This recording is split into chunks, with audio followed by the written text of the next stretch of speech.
ದೇವ ಜನರಿಗೆ ಕ್ರಿಸ್ತ ಯೇಸುವಿನ ನಾಮದಲ್ಲಿ ವಂದನೆಗಳು. ಪ್ರಿಯ ದೇವ ಜನರೇ, ನಾವು ಅನೇಕ ಸಾರಿ ಕಷ್ಟಗಳಲ್ಲಿ ಹಾದು ಹೋಗುವಾಗ ಆ ಕಷ್ಟಗಳಿಂದ ಬಹಳ ನೋವುಗಳನ್ನು ಅನುಭವಿಸ್ತಾ ಇರ್ತೇವೆ.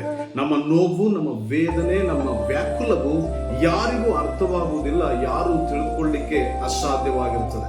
ಅನೇಕ ಸಾರಿ ನಾವು ಅಂದ್ಕೊಳ್ತೇವೆ, ಯಾರಾದ್ರೂ ನಮ್ಮ ಕಷ್ಟಗಳನ್ನು ತಿಳಿದುಕೊಂಡ್ರೆ ಚೆನ್ನಾಗಿರ್ತದೆ, ನಮ್ಮ ಕಷ್ಟಗಳನ್ನ ಅರ್ಥ ಮಾಡಿಕೊಂಡು ನಮ್ಮ ನೋವು ಸಂಕಟಗಳಿಂದ ಬಿಡಿಸಲಿಕ್ಕೆ ಸಹಾಯಕ್ಕೆ ಬಂದ್ರೆ ಒಳ್ಳೆಯದು ಎಂಬುದಾಗಿ ಅಂದ್ಕೊಳ್ತೇವೆ. ವಿಮೋಚನ ಕಾಂಡ 2ನೇ ಅಧ್ಯಾಯದ 23-24 ವಚನಕ್ಕೆ ಹೋಗುವಾಗ ಅಲ್ಲಿ ನಾವು ನೋಡುವಂತ ವಿಷಯ ಏನಂದ್ರೆ, ದೇವರು ಇಸ್ರಾಯೇಲ್ಯರ ಆ ಕೂಗನ್ನ, ಆ ನೋವಿನಿಂದ ಬರುವಂತ ಸಂಕಟವನ್ನ ನೋಡಿದ್ನು ಎಂಬುದಾಗಿ ನಾವು ನೋಡ್ತೇವೆ. ಪ್ರಿಯ ದೇವ ಮಗುವೆ, ಮನುಷ್ಯರು ನಮ್ಮ ಕಷ್ಟ ನೋಡದೇ ಇರಬಹುದು, ಮನುಷ್ಯನಿಗೆ ನಮ್ಮ ನೋವು ಅರ್ಥ ಆಗದೇ ಇರಬಹುದು, ಆದರೆ ದೇವರಿಗೆ ನಮ್ಮ ನೋವು ಕಂಡಿದೆ, ನಮ್ಮ ನೋವಿನ ಕೂಗು ದೇವರಿಗೆ ಕೇಳಿಸಿದೆ.